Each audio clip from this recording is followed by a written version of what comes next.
So, all right. I'm just going live on here in case anyone on YouTube. If you guys ever want to catch classes, we put them all on YouTube, so you can further catch classes if anything is relevant. To regularly hear Krishna Katha or Hari Katha is very, very beneficial. In the Bhagavatam, Prahlad Maharaj gives the 9 processes of bhakti, the 9 main processes of bhakti. And the 3 first ones he gives are the prime important ones. Does anyone know the first process he gives? Shravanam. Yes. Shravanam, Kirtanam, Vishnu, Smaranam, Padasevanam, Archanam, Vandanam, Dasyam, Sakyam, Atmani Vedanam. So this is the first, is Shravanam. So just coming and hearing, this is the first process of bhakti. If we don't regularly hear katha, then our kirtan and our archanam, our vandanam it won't have much substance, because we won't know what to actually compose in our prayers. We won't know actually what to do with our heart, because we haven't heard what to do. So it's a very important first process is to come and hear from. Now I'm not saying I'm a very special person to hear from, but the people I have chosen to hear from in my life are very special. So I'm just trying to be a transmitter and share the messages from great personalities like Srila Prabhupada, and we're going to share some messages from Srila Bhaktivinoda Thakur and like that. And so when we hear these messages, our heart becomes purified. And actually this is the way that Krishna, he comes to us through the mercy of his devotees, through the mercy of the bhaktas. If Krishna wants, he could completely liberate and completely make the whole world completely infused with his spiritual knowledge, but actually there would be no purpose to life that way if he just did everything for us. So he actually gives purpose to the devotees. The devotees are to go around enlightening one another about him. And he says this in Bhagavad Gita, that there's no one more dear to him than one who is enlightening others about him.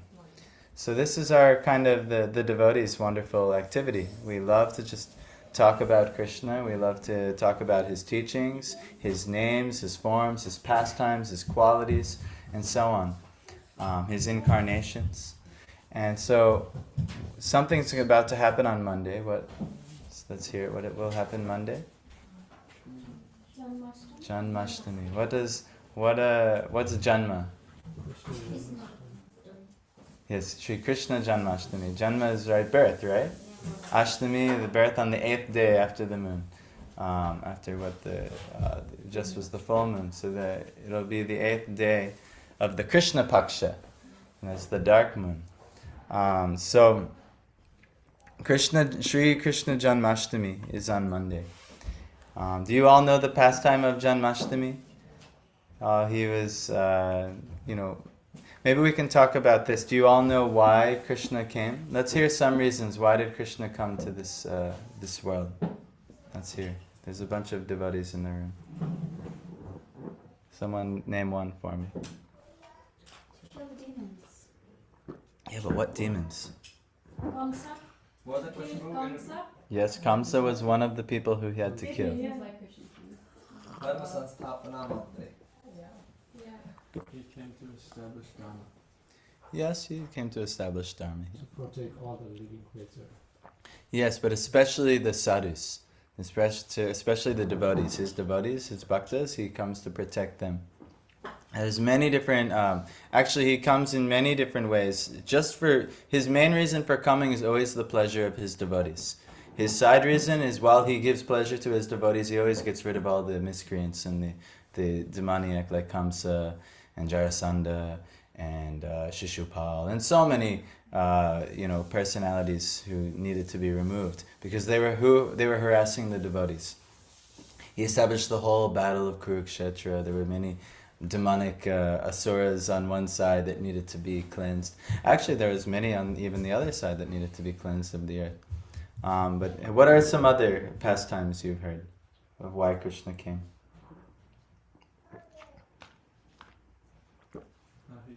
What's one devotee in specific he came for this devotee? It's kind of a trick question. He said, Paritranaya cha sadhuna vinasaya cha duskritam Dharma samsthapanarthayam sambhavami yuge yuge. Mhm. So we thought he's coming here for to protect the bhaktas, sadhus, and the dharma. This is the external reason. Bhagavad Gita is full of it, so many of the external reasons. So yes, you're right, correct. Rishi? The one devotee would be Mother Earth, and if we are talking about giving pleasure, then they would be the Brajvasis. Yes. Now we're getting somewhere. So one devotee was Mother Earth. She was Bhumi. She approached the demigods and she was very overburdened. She approached Lord Brahma and said, "There's so many powerful demonic warriors on me, and please, I cannot tolerate the burden of their deeds and their power." And so, like that, Brahma approached Narayan in the ocean of milk, which we found out. I just looked the other day where the ocean of milk is. It is on this plane, the Earth plane. It's beyond what you know as the 7 continents, but it is on the Brahmanda that we're on. But they went there to approach Narayan in the ocean of milk. And yes, he agreed to come. That's one devotee. But actually, the reason it's a trick question, because there were thousands of devotees that Krishna comes from. There are many devotees from past incarnations who Krishna. There are even some demons who Krishna had to come from. You've heard of the Putana demon? One of the first? Yes. So in the past, when you've heard of the Vamanadev, one of the incarnations of Narayan, Vamanadev had come, and he was so beautiful. And Putana in the past, she was a sister, I believe, of Bali Maharaj. And she was very attracted to Vamana. He said, "Wow, he's so beautiful. I would love to have him as my son." But then Vamana had grown in size and he had stolen the whole universe back from Bali Maharaj, who had conquered Indra's planet and so on. And then she was very disturbed that Vamana had taken everything from her family and lineage and embarrassed her brother Bali Maharaj. So then she said, "Well, if I..." and then she said, "But I would like to kill him. I would like to kill this Vamana." So Krishna said, "Okay, no problem. In the future, we'll have an arrangement where you can come, be my mother." And when she fed him her breast, this is the activity of a mother. Only a mother does this. But at the same time, you can also try to kill me. And then he did something else. He ended up killing her. But she got to fulfill her desires to try and kill Krishna, and to also at the same time be his mother. There were many, many devotees. Vasudeva and Devaki. They did many austerities for many, many births. And they actually had the Lord incarnated in their family. I think this would be the 3rd time that the Lord incarnated in their family. So these type of things happen. There's the whole Yadu dynasty, why he came in the Yadu dynasty. There's things that have happened many generations. So the Lord, he comes for so many varieties of reasons. And it's always very unique to all the devotees present there. So, why do I say this? Because for you have a relationship with the Lord. And the Lord is also ready to incarnate in your life. Yes, you're not going to be on the same level of Vasudeva and Devaki and the Vrajabasis. And, don't think that next week Krishna is going to come just for you and help you get a new job or whatever whatever you guys want in this world. This isn't Krishna's activity. But in this life, if by this process of first Shravan and Kirtan and Vishnu Smarana, we can actually set the stage and perform a sadhana with the sadhya of the goal of we want to associate with Krishna. We should realize that the bhakta, now this is Bhagavad Gita, textbook Bhagavad Gita, the bhakta is the highest path Krishna is giving in Bhagavad Gita, to become the devotee.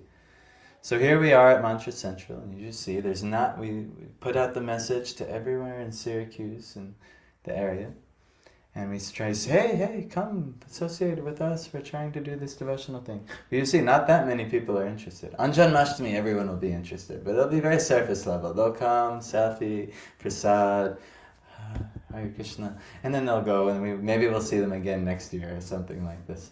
But this is not, this isn't what Krishna is recommending.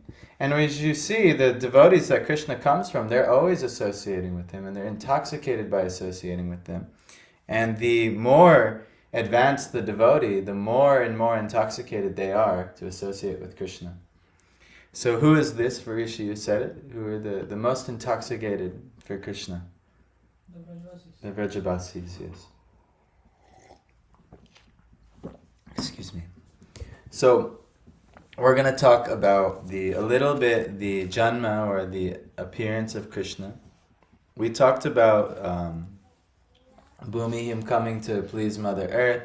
We talked about he even came to please Putana. Obviously he came for Nanda Maharaj, Yashoda, Devaki, Vasudeva, all the Vrajabasis. There were many, I'll give you an example from Ram Leela. There were many sages in the forest when, I think it was Dandakaranya forest. And when they saw Ram and Sita and Lakshman in the forest, they would see, wow, he is just so beautiful. And then they, looking at Sita and him, Ram with Sita, and they said, I would like to enjoy Ram like Sita. But they're in an old man, sage body. They have beards, and they probably don't have the most attractive body to give the Lord pleasure in that body. But they had that desire. So actually, in the future, they were born as gopis, and they got to fulfill those desires. So Krishna came for them too. There were some others, actually Sita's sisters. Sita had many sisters. They also were very attracted to Lord Ram when he came. And so, in their heart they were attracted, but they knew Ram, he was, what is that, Stri Patni? What is the, Eka Patni? Yeah, Eka Patni Vrat. He took the one wife Vrat, right? So that means it's a total bummer for anyone else who's really attracted to Lord Ram. So Krishna, he did not take that Vrat, as you may know by reading Krishna's Pastimes. So that he came and fulfilled all the desires of all those devotees. But there are many devotees in many different places who got to, now in this lifetime, get to associate with Krishna. So again, why is this relevant to us? Because we are also on this journey. Yes, we are not nearly as advanced as the Dwarkavasis or the Vrajabasis or the Mathuravasis, or even many of the great personalities who got to associate with Krishna, like the Pandavas and so on. But this is what we're doing. We're creating bhakti. We're cultivating bhakti, so that ultimately Krishna will come and associate with us. And actually, he's associating with us already. It's just in a more baby stage. But he's very, very potently associating with us. The easiest and best way is just associate with his name. In any situation you're in life, you can always call his name, and you're associating with Krishna. Yes, you might not feel it, and you might not recognize it fully, but by more hearing, and by more faith, and by more hearing of Krishna's pastimes, his teachings, and associating with his devotees, this can actually be realized very, very tangibly. So, we're going to talk about a couple of the reasons Krishna came. Who said to kill Kamsa? That was you? Vishnupriya, you said? Right, that's one of the reasons Krishna came? Yes. So Kamsa had a certain personality trait. Does anyone know one of the main featuring personality traits of Kamsa?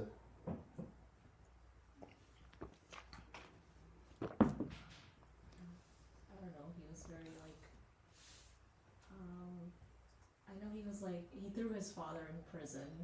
Mm-hmm. He wanted control of everything. Very controlling. Yeah. He killed 7 brothers of Krishna. He killed 6, but yes. Yes, Balaram he got transferred to Rohini. But yes, Rishi. I think he was good, but what happened was whenever anything came into his self-interest, if anything, he was good till the time when his senses are, if he's enjoying his senses, but the time when his sense enjoyment stops, he became demoniac. Yes. Actually, this is like all of us. He had 2 fundamental problems. You said he was very controlling and he wanted to control everything. And then Rishi, you said the other thing, he wanted to enjoy everything. Who here has that tendency in your life? You want to control situations and then you want to enjoy all the situations. Yes, this is a fundamental problem. Do you want to know what the underlying issue is here? Yes, to be in control. Yes, you know what it is? It's atheism, actually. He is the personification of atheism.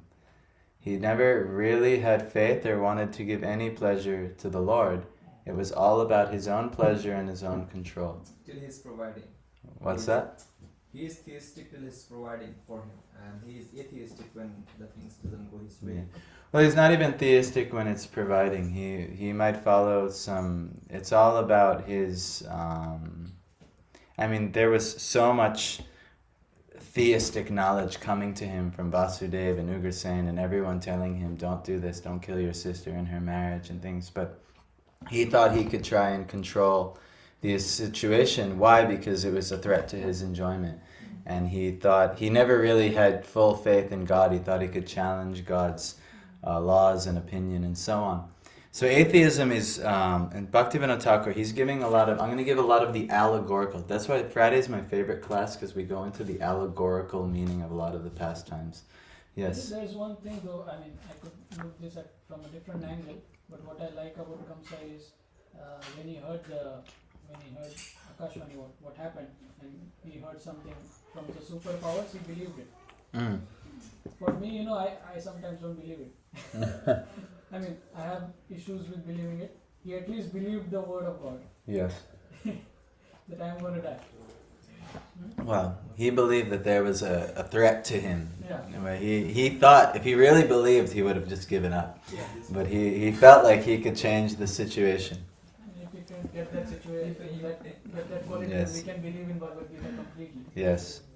So, Kamsa, he was actually the personality of atheism.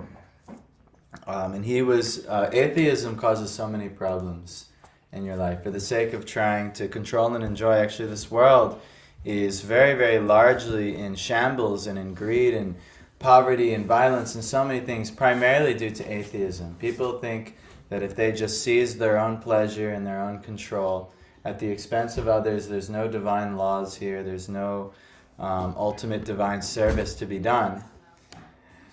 And what happens is they trounce upon the desires and the well-being of everyone else around them. So Kamsa was very good at this. He was very good at doing like this. Actually, he's atheism personified, as that's what some of the Rasikacharyas have agreed upon in the ancient commentators of Bhagavatam. That he's atheism personified. And so, there must be something that had to stop. But luckily, in that family was Devaki. Devaki was said to be the heart filled with knowledge. She was a very pure soul, and she always knew to do the right things. And she had a wonderful husband named Vasudeva. And Vasudeva, he's said to be the personification of pure goodness. So there's two things that come together, that Krishna will come if these two things come. Pure goodness, you decide in your life, I want to be good, I want to work for the ultimate good, I want to do good. And then also, how can I get knowledge on how to do this thing? Because it's not just like, I'll do good, but you might not know how to do good. Like for instance, so many homeless people come and they approach me on the street and they say, "Brother, can you please help me? I just need a quarter. I need to go." I've heard some really wild reasons they need. Some guy tried to sell me a grill the other day. I was walking down the street and he tried to sell me a grill. And he's like, "I gotta give milk to my baby. Please take this grill and purchase this grill from me." And I said, "No, but you know what? I have this book. This will help." So I usually give books because that way I can give them that heart full of knowledge. So, if I were to say, well, I want to do good, here's $20. I hope you could use it to feed your baby. But if he's just telling someone that story and he's going and doing drugs instead, which is possible, it's maybe even likely, I looked like I was doing good, but did I do good? No, I enabled him and to do something that actually was bad, that it's hurting him. So like this, if we don't actually cultivate knowledge on what is good actions in this world, we think we'll be good. I hear so many people, like my mom, for instance, her religion is right now, she's like, well, I just want to be a good person. I said, yes, this is very good. We should be a good person, but how do we know that how to be a good person?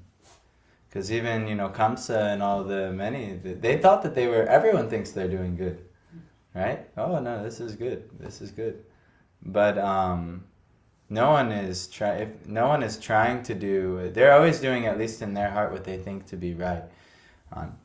Some people, they actually do feel guilt, and it's good. It's healthy to feel guilt when you do wrong. But most people do what they think to be right. But if we do things out of ignorance, then we're going to get the opposite effect. So Devaki is actually the representation or the personification of Bhaktivinoda Thakur is saying, the heart filled with knowledge. So Vasudeva appeared in the family of devotees and married Devaki, who was the so-called sister of Kamsa, who was the personification of atheism. There's a pastime of Kamsa, how he got to his position. He wasn't actually naturally born in that family. There was an instance where King Ugrasena's wife was approached by what looked like Ugrasena, but it was actually a demon in disguise, and actually that was how Kamsa was fathered. So anyway, these are some other pastimes, how it all got arranged. But this is all the Lord's arrangements. He's setting the stage. The Lord, it says in the Vedanta, do you know what the meaning of life, why the Lord creates everything, all of existence? It's one word. Leela. It's just play. It's His play. He's arranging everything. Just like there's so many, when you have like a nice drama or movie, there's so many actors on the stage, and there's a plot, there's a storyline, and then you make a good story. And everyone likes these stories. The Ramayana has been broadcast across India and the world for millennia, and same with the Mahabharata. Even in the Greek and others, the Iliad, the Odyssey, and so many of these ancient epics, everyone always loves a good story. So that's why the Lord, He does everything, to just set up drama and set up leelas, different pastimes in play. And actually it's said in Bhagavad Gita, Chanma karma chame divyam evam yoveti tatvataha. I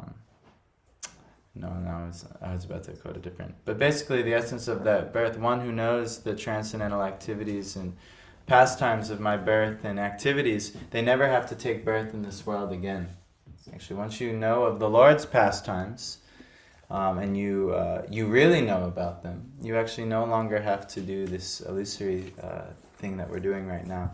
We can get into that, but that comes with a heart filled with knowledge. By actually getting knowledge, in order to start a bhakti process, you need something what's called sambandha jnana. Like Bhagavad Gita is great for getting sambandha jnana.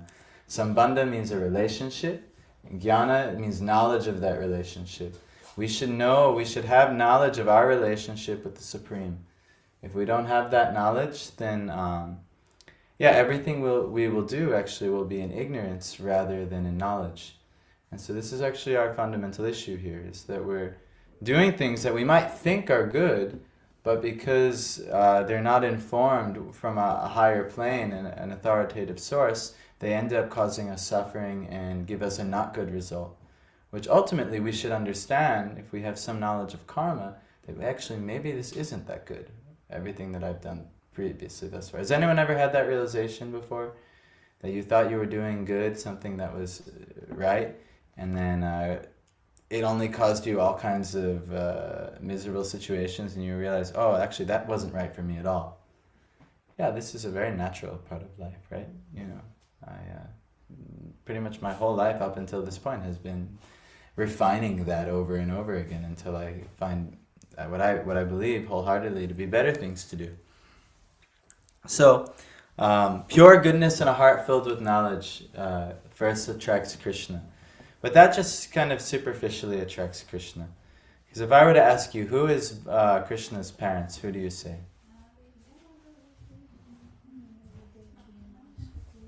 So you said Devaki and Vasudeva. No problem. Let's hear another answer. Yashoda and Nanda. Yeah, Yashoda and Nanda. So when you have really interesting experiences with your parents, who do you think got really more of the parental experience? Yashoda and Nanda. And if you're talking about the Supreme Person, the unborn, taking birth, how could anyone be his parents, so to say? You know, if what we mean to be parents being like God would take birth in my family, you know, God would only come to the family to perform Leela, or play, act as, yes, I'm your little boy, right? So who really got that experience? Vasudeva and Devaki? Yeah, Yashoda and Nanda. That's right. So actually they're said to be Krishna's parents.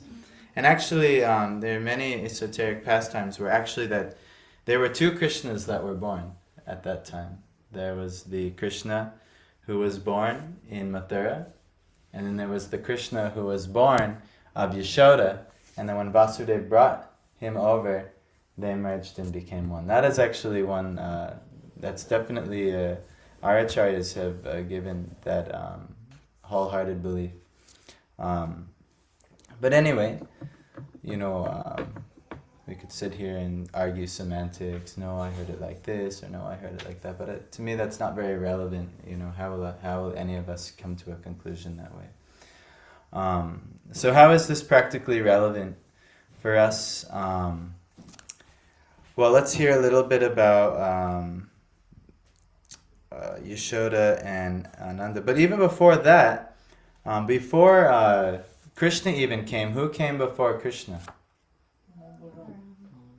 Balaram, yes.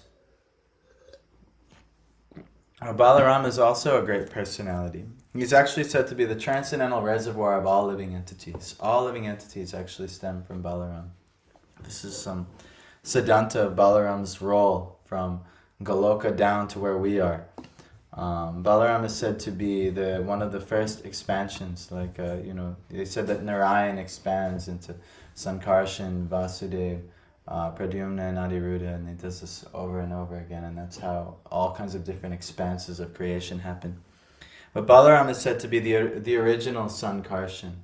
Even before Sankarshan and all these quadruple expansions is said to be Balaram. So he's the transcendental reservoir of all living entities. And his main mood, what is Balaram's main mood? We just had Balaram Purnima. It was Balaram's appearance day last Monday. Oh, does anyone remember what was his main mood? Be of service to Krishna. Yes, he's always wanting to be of service. And to lead in this act and endeavor of being of service, what does that make him to everyone else? Guru. Yes, he is the principle of Guru. He is the most expert in how to serve Krishna. Well, he's not the most expert, but he's quite expert. He's of the very top tier of expertise of serving Krishna. So also, actually, when pure goodness meets with a heart filled with knowledge, Vasudeva meets with Devaki, first comes this pure service attitude, the desire to be of service. Service to who? Service to the Lord, not service to yourself, not service to what you want or your own desires and things like that. Service to God. That's actually Balaram's expansion. So that desire comes. And so Balaram, and he was also quite lucky because he actually left Devaki and he left the womb of Devaki, and he was mystically transferred to who? Rohini. Now Rohini, she's said to be the firmly devoted heart, the personality of a firmly devoted heart. So this is in the beginning, right, a heart filled with knowledge seems very good. But once you get that knowledge will lead, like in Bhagavad Gita, right, Krishna gives so many different paths. He gives karma yoga, the yoga of action and work in the world. And then in a little bit more advanced, he's giving Ashtanga, meditative yoga. And a little bit more advanced, he's giving deeper levels of jnana yoga, knowledge, And then what does he conclude with? What is the best? Bhakti yoga. Wow, you're answering a lot of questions, Michael. You must be studying this thing. Yes, it's bhakti yoga. Bhakti yoga is what he concludes. So ultimately, once that knowledge reaches its pinnacle, then what happens is that the living entity desires to focus on devotion. Instead of all the knowledge, the devotion becomes the prominent element. So actually Rohini was expert in this. She had this devoted heart, and she was said to be the personification of a devoted heart, a wife of Vasudeva. And so actually Balaram was transferred to her. And so he's ultimate, the service to the Lord. It will transform your heart from just knowledge, being purely based on knowledge and goodness, and ultimately to realize to act in devotion. And then, where was Rohini transferred to? When Kamsa was terrorizing the Yadus, where was Rohini transferred to? Vrindavan. Yes, Vraj. Now Vraj is also said to be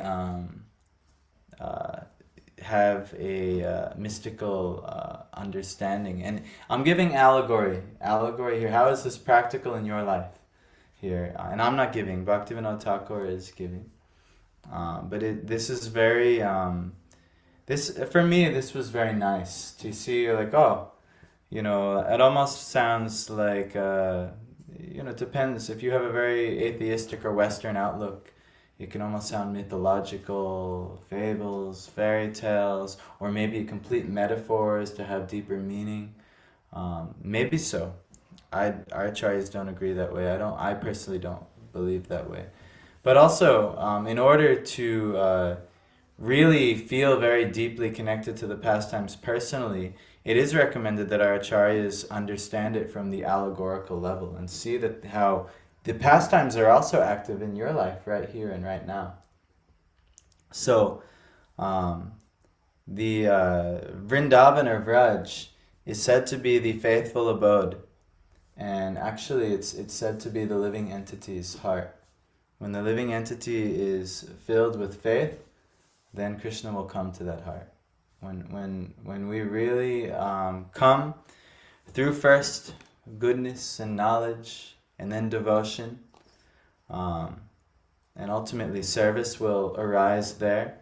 And then what ultimately will come next is we'll act from faith. Our heart will be filled with faith. And now we're preparing the heart so that Krishna can come. It's Janmashtami. This isn't just something that happened 5,500 years ago, and now we just we light Krishna a candle, a birthday cake, and say, Happy birthday, Krishna, for maybe an abhishek or maybe a puja, and then please bless me. I'd really like this job, I really like this thing, I really like this thing or that thing, and see you next year. That's not, that's some approach to Krishna consciousness, that's some approach to devotion. But if it's mixed with our own desire for fruits of this world, or if it's mixed with our own desires for certain levels of knowledge on how to avoid suffering and achieve things, it won't be pure. It won't be pure. So Krishna goes through this in Bhagavad Gita, the levels of Mishra Bhakti or mixed Bhakti. But ultimately, it's always recommended, and he recommends to ultimately abandon all forms of dharma and just surrender unto me. But even that verse is mixed, and he says, I'll deliver you of all sinful reactions. That's actually mixed with a little bit of jnana there. So you'll get some liberation. You'll have no sinful reactions. But actually the verse before that, where he says, Manmana bhava madbhakto madhyaji mam namaskuru. Always think of me, become my devotee, offer your homage and worship unto me, and thus you will surely come to me. So this is actually what is recommended. But we have to prepare the heart in there. The heart is filled with... Can anyone say that they have a heart filled with complete faith and they have no desire for any material enjoyments or anything of this world like this? No, so we have to kind of prepare. We got to cultivate the land here. We have to invite Vraj into our heart a little bit here. Not a little bit, a lot. So anyway, Bhaktivinoda says, right after the appearance of the transcendental reservoir of all living entities, that was Balaram, awareness of the Lord appeared in the heart of the living entities. So this is the first step. Should we just be aware? Okay, there is a Lord. You know, we're inclined to service. We're inclined towards goodness. We're inclined towards knowledge. We're inclined towards devotion, and we're inclined towards faith. And now, towards what? We have awareness of the Lord. Okay, good. And it says, thereafter the eighth son, the Supreme Personality of Godhead, appeared as Narayan, with full opulences. The greatly heroic Lord appeared with the desire to vanquish Kamsa, who is the personification of atheism. So, this is one of the Lord's, you said this here, to challenge Kamsa, but also the Lord wants to appear also to challenge atheism. In your life, especially, first and foremost, but then also as you start to interact with others, the devotee, you're going to start challenging other people's atheism. Because that's just, by nature, you're not going to outright necessarily do it, but when your life is an act of devotion, those with atheistic tendencies in your life may or likely will not appreciate your acts of devotion. And you will either stand for your devotion, or you'll shy away and maybe succumb to more atheistic limitations on your life. Which we can maybe see that or relate to that, you know, like for instance in schools are completely secular in many ways, right? Like they make everything very secular. In work, it's a very secular environment. Now in government and legislation, everything is becoming more and more secularized and secularized and secularized. But ultimately, we cannot become secularized. Lest, you know, we can actually. Much in most of the world is secularized, but the result of those who are secular is not glorious. It ends with death, disease, old age, just like everything does here, and then rinse, repeat. Samsara moves on, and they'll go to a next destination and try again and try again. We've done this so many times now. But now we're here again. These pastimes are coming to us. We all have some level of faith. No one here is like brand new and like, all right, I'm just going to check it out. You all have some faith in Krishna. You have some faith in the divine. You have some faith in God. And now we're just trying to refine our faith and make it a little bit more advantageous. One for us, and then ultimately when we get us out of the center, which is very difficult to do in the beginning because it's always been all about us, is when it's actually for the pleasure of the Lord and His devotees, then we're really onto something.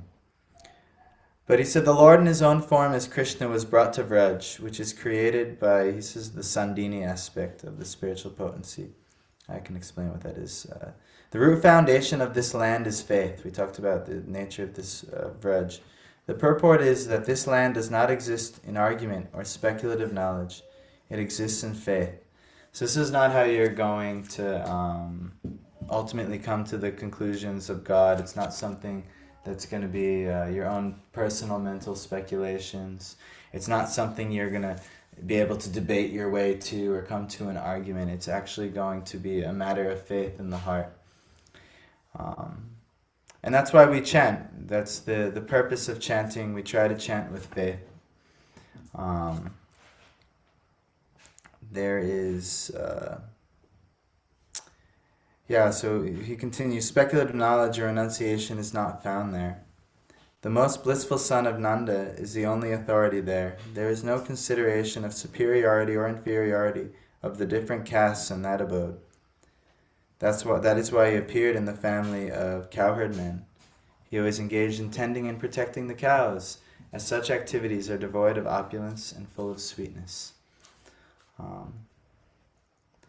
So it's not going to be, remember we just talked about this, sarva dharman parityaja.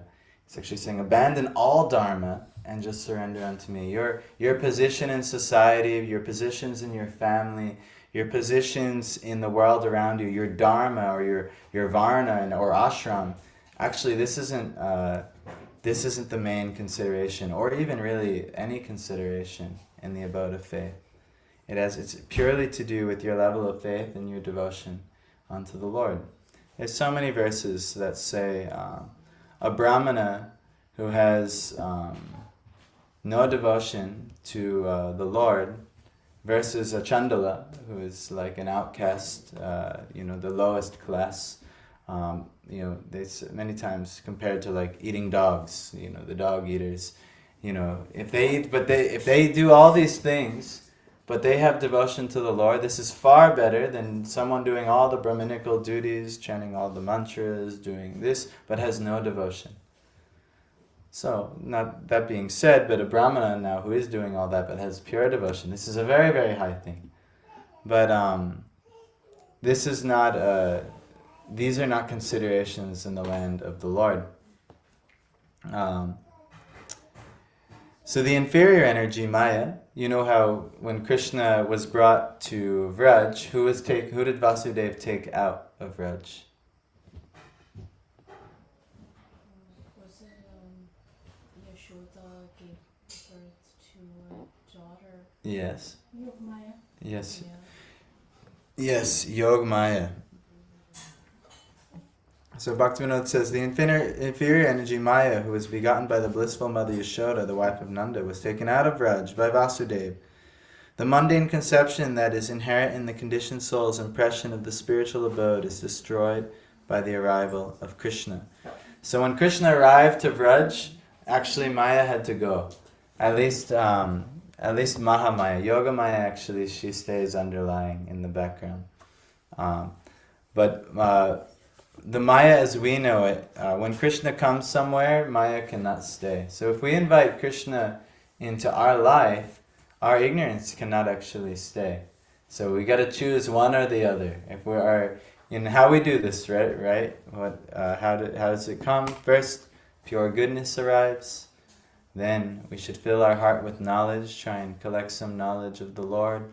Hopefully, through our knowledge, like say Bhagavad Gita, you come to the conclusion that service and devotion is the topmost path, like Bhagavad Gita is saying. So then we start undergoing this, we develop faith, and in that, boom, Krishna can appear in your heart, in your life. And somehow or other, he has appeared right now to you. You're all here. You guys can come here as much as you want. We literally do stuff. We have 2 programs we do, I think every day. Every day we're doing something. And you guys can join in every day. It might not be easy to get here. Shivani, you're a student. I don't know your guys' car situation. I saw you were driving a car today, Naresh. Say hi, Bolda, Nadia, and Deidre. Hare Krishna. Haribol, Nadia and Deidre. Thanks for coming. So this is our, this is our, not a plea, because we'll continue on with our devotional path, and Krishna will continue blessing and nourishing that path that we're taking, and we'll feel the reciprocation of Krishna, yayatamam prapadyante tam stataiva bhajam yaham mama vart manivartante manushyapartha sarvashaha. As all surrender unto me, I reward them accordingly, right? In Bhagavad Gita. So that's at least the beginning, the deeper we surrender unto Krishna, the deeper faith that we have for Krishna, the more and more he will come into our life.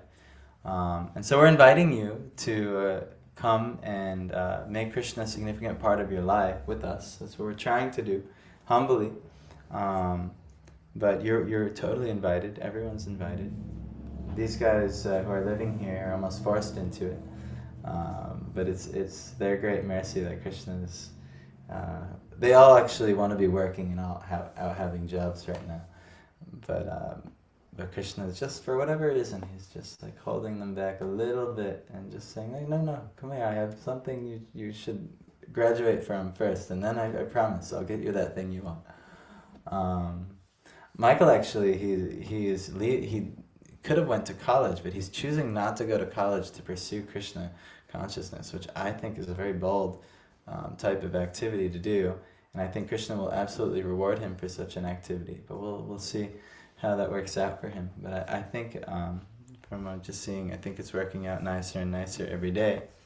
But not everyone has to do that. Everyone, has their own role and path and purpose and their own relationship. This is a very individual relationship. If there's any point in here, is to one, get any atheistic tendencies.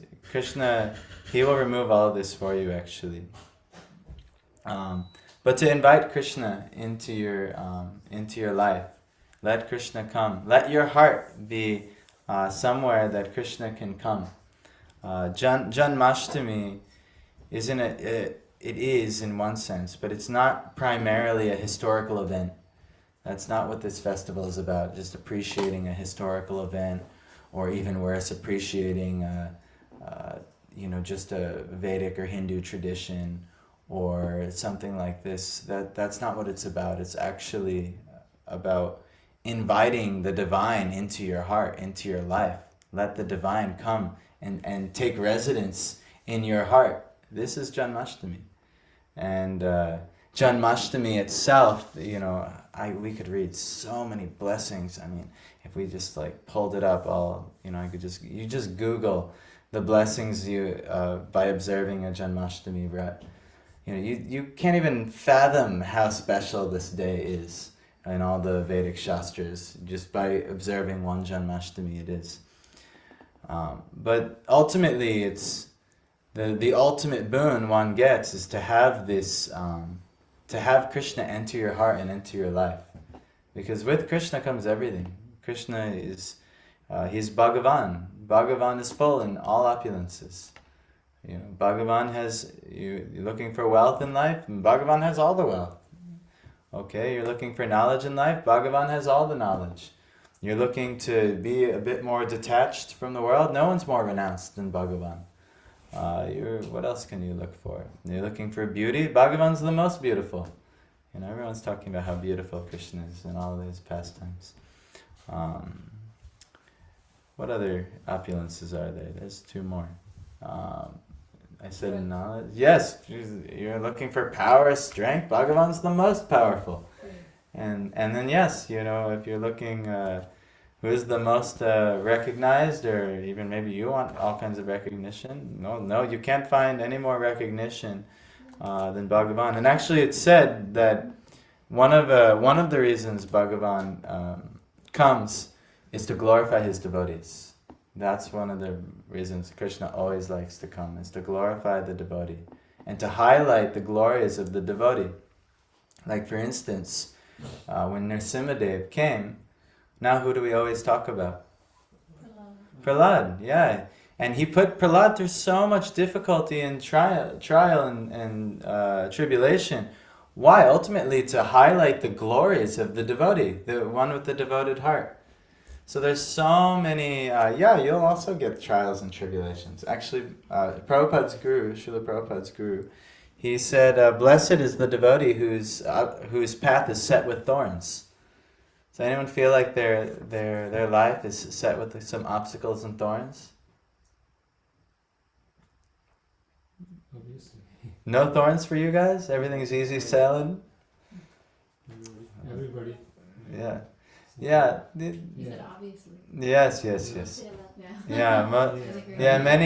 Yeah. Anyone, but actually blessed you are to have, thorns and obstacles in your life. Because ultimately this is the Lord's mercy, and this gives us all an opportunity to cultivate a deeper devotional virtue in all situations. So, Krishna's coming, he's coming for you. That's one of the things I want to impress. Yes, it's a historical event. Yes, it's a Vedic or a Hindu custom or tradition. Yes, you can observe a vrat and get many boons and benefits on this day. But these are all secondary to the fact that Krishna is coming to appear in your heart. And if you invite him, that he is coming just for you and everyone else who invites him. But he will very, very specially and specifically come for you, his devotee. And the more we hear about Krishna's pastimes, the more we learn about Krishna and his devotees, the more we see examples of how we can evolve our devotional life. And yeah, you might just find that you become a much better version of yourself due to your relationship to Krishna. And so you may want to keep going like that. Or you may find that Krishna fulfills all your material desires, this is possible too. And then you may just keep going like that. No matter what you want, it's said in the Bhagavatam, no matter, even if you want liberation, fruitive gain, this thing, that thing, or the other thing, just Krishna's the best way to get what you want. But there's some catch-22s to that, but we won't mention all of them. But anyway, any questions or discussion points before we just chant a bhajan and have prasad? Shivani. Yeah, so I know we were talking about like Maya.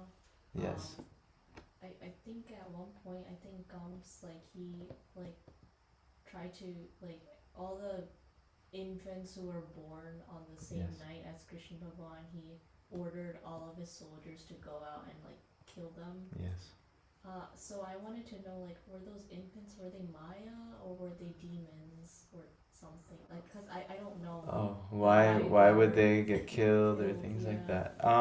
So, every living entity is not necessarily Maya, or, a demon is the living entity who's turned away from the Supreme Personality of Godhead. It's hard to say that they're all demons who got killed but that's not I can't give you any type of absolute answer.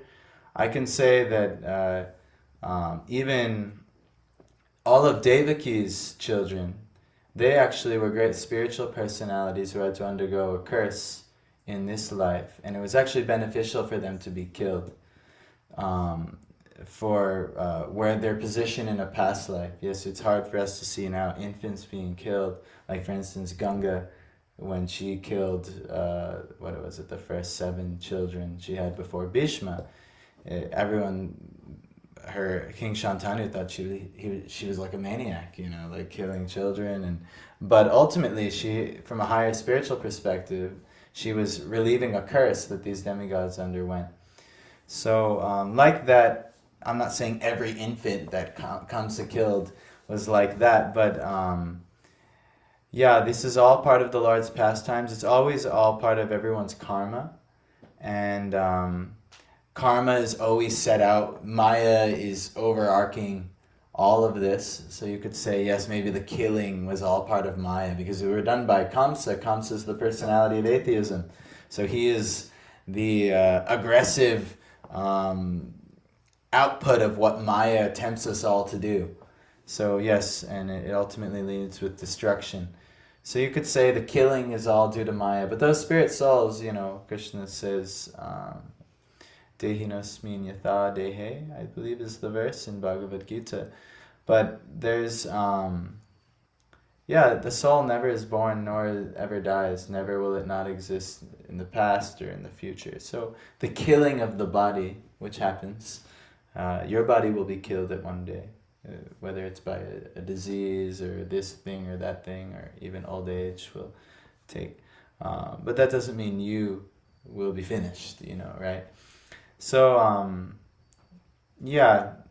that it's not necessarily Maya. They're not all demons. Why it all happened, I know there is some Shastric explanation why the first 6 children of Vasudeva and Devaki had to be killed, and I don't remember exactly, but there is some fulfillment of a curse in the past that was actually for their benefit. But I can't say all the hundreds or thousands that, that was all like that. I don't know. But that's a good question.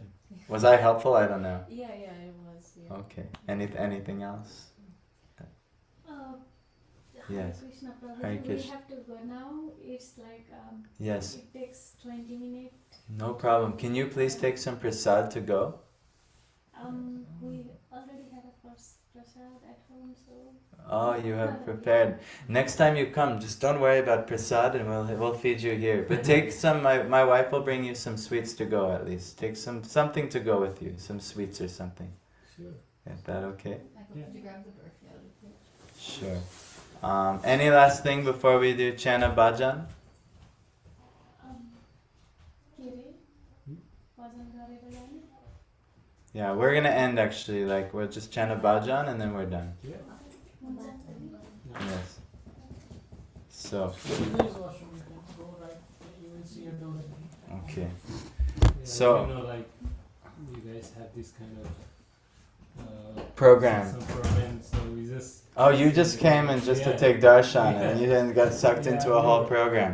Actually, we did not know what is this. This is a mandir, or we don't know what It's is this. it's truthfully it's our humble abode that we've kind of all working together. Yeah. Yeah, it's an ashram, and in the ashram we have a personal mandir, and then we extend this mandir out to the community. But it's not like a full formal mandir because it is a home and it's an ashram, and we have so many things we have to do. But we're trying to do as many outreach programs as possible. Like we invite people every day to come 5:30 in the morning. We have our first arati of the day. And we do bhajans and different prayers, and then we do mantra meditation every day. And we actually try and exemplify, especially in the morning, a lifestyle in which one can really cultivate devotion to Krishna. And then everyone goes off to work or school or anything like that. It's a lifestyle shift, because it's very early morning and things like that. But it's a bunch of the students here, and that's how a lot of the ashram guys got here, because they were just like, oh, this has actually been really good for my life. We do that in the morning, and then we have this Friday night program, and then we have a Sunday program. And then we celebrate festivals like Janmashtami or Radhastami will come after. But even like all festival days, there's so many reasons to celebrate in the Vedas. It's like every other day. It's like, oh, this new festival is here, and even if it's not like celebrated by most of the world, our acharyas, they always have, well, this Vaishnava was born on this day, so you should celebrate like this. So we always have a reason to celebrate. So can we just all chant a bhajan? Is that okay? Yeah. Okay. Rishi, I'm requesting you to get Yashomati Nandana up on a phone, and then help to share it with these. Maybe if you get it, maybe Piyush, you can get one for Naresh, and then Rishi, you can get it up for Shivani, and yourself for Sahil, and then that way we can all chant together, and like that. Yashomati Nandana. It's very nice bhajan. Prabhupada used to sing this bhajan on noontime. Actually, in ISKCON temples today, and many, especially in India, they play this bhajan.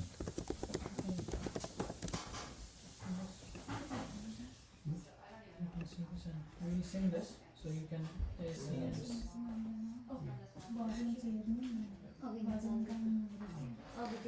So, You can just type if you want to. Yashomati Nandan ISKCON. so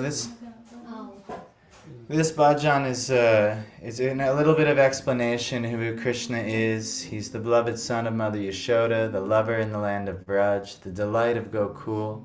Kana is his nickname. He's the wealth of the lives of the gopis. He steals the mind of even Cupid and punishes the Kaliya serpent. These pure holy names of Lord Hari are full of sweet nectarian pastimes. Yes, do you all have it? He is the Lord of the 12 forests of Vraj. He is ever youthful and the best of lovers. He's always playing on a flute, and he's an excellent dresser. He is the protector of the inhabitants of Vraj, the destroyer of various demoniac dynasties, the keeper and tender of Nanda Maharaj's cows, the giver of pleasure to the cows, land, and spiritual senses, the husband of the goddess of fortune, the butter thief, and the beautiful cowherd boy of Nanda Maharaj. Krishna wanders along the banks of the river Yamuna. He stole the garments of the young damsels of Vraj who were bathing there. He delights in the mellows of the Ras dance. He is very merciful. the lover and beloved of Srimati Radharani, the great dancer of Vrindavan, and the shelter and only refuge of Thakur Bhakti Vinod. So we will we'll sing this bhajan together. Michael, maybe you can get it up. Sahil, you have it up? Yep. Everyone has it? Yeah. Everyone has it here? Okay, maybe we got to start doing QR codes for all our bhajans if this projector is down. Maybe we could use a student, maybe someone like you, Shivani, who could be good at all that. 'Cause I don't know anything about QR codes. So anyway, we'll try.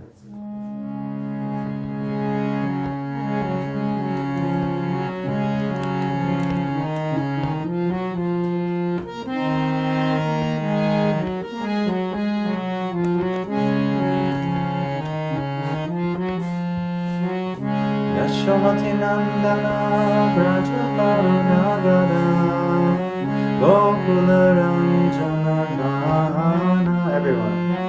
Yashomati Nandana Brajaparanagara Gokula Ranjana Gana Gopi Paranadana Madana Manohara Kaliya Damana Vidana Gopi Paranadana Madana Manohara Kaliya Damana Vidana Yashamati Nandana Brajaparanagara Gokula Ranjana Gana Yashamati Nandana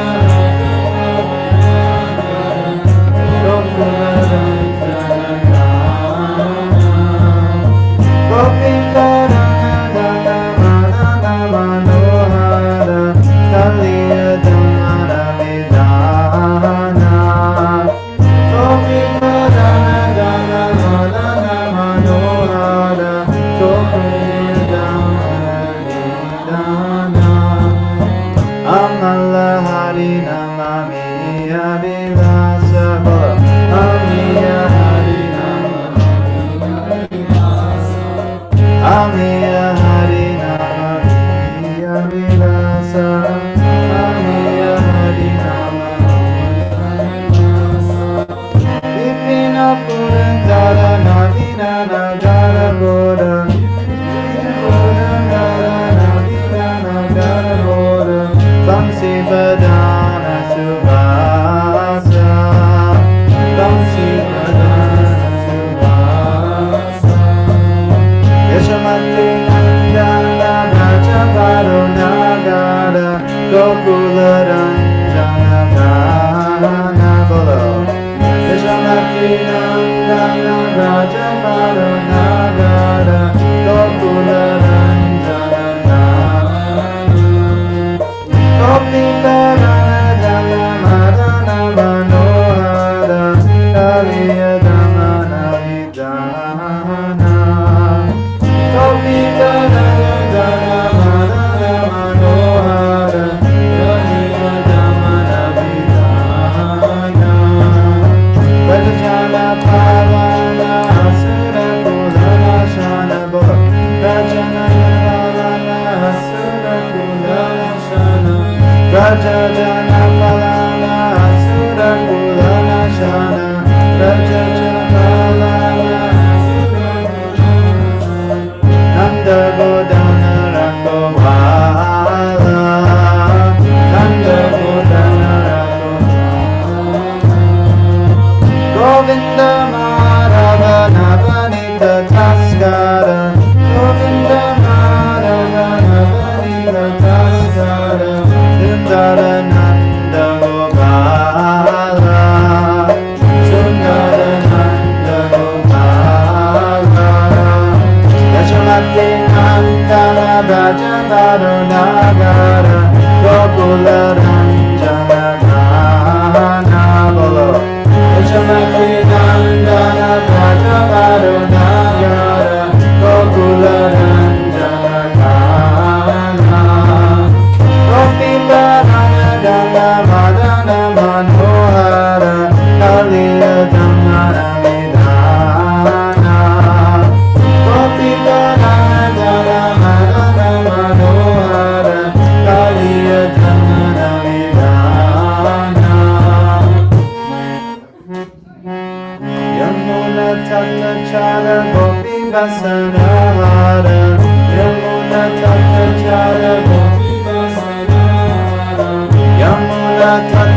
Radha Gopi Vasanahara Yamuna Tatachara Gopi Vasanahara Rasarasika Kripa Moya Rasarasika Kripa Moya Rasarasika Kripa Moya Rasarasika Kripa Moya Shri Radha Vallabha Vrindavana Nandavara Shri Radha Vallabha Vrindavana Nandavara Bhakati Vinoda Shaya Bhakati Vinoda Shaya Nandana Vrajabharo Nagara Gokula Ranjana Gana Yashamati Nandana Vrajabharo Nagara Gokula Ranjana Gana Gopita Gana Gana Madana Manohara Kaliya Damana Vidana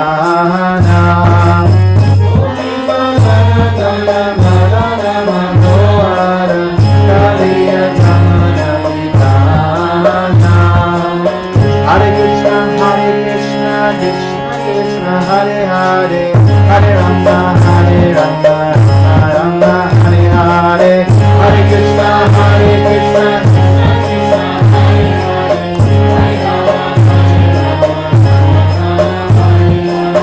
Hare Krishna, Krishna Krishna, Hare Hare, Hare Rama, Rama Rama, Hare Hare, Hare Krishna, Krishna.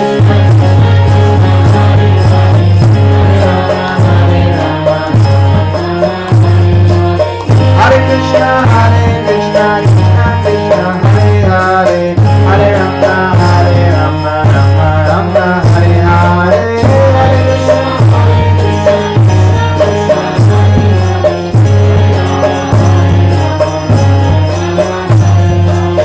Hare Krishna, Krishna Krishna, Hare Hare, Hare Rama, Rama Rama, Hare Hare, Hare Krishna.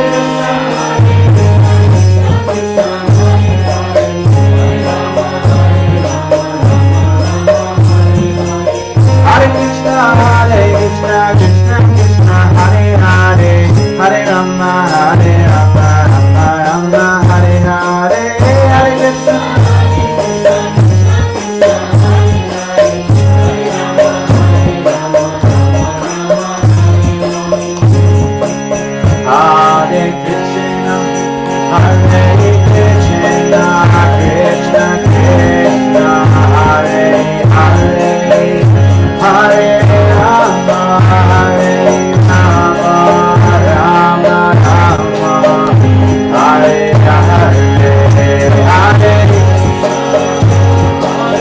Bolo Krishna Krishna, Hare Hare, Hare Rama, Hare Rama, Rama Rama, Hare Hare, Hare Krishna, Krishna Krishna, Hare Hare, Hare Rama, Hare Rama, Rama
Shri Harinam Sankirtan Yagyati Nantkoti Vaishnava Ki Prabhupada Ki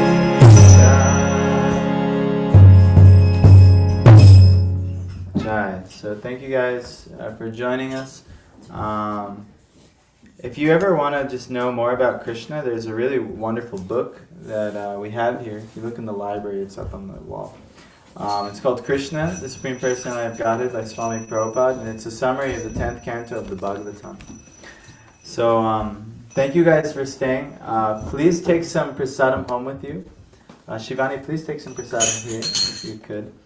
And yeah, thank you guys so much for joining us. Michael, let's end the live. Thanks for joining us online. And yeah, we hope to see you guys.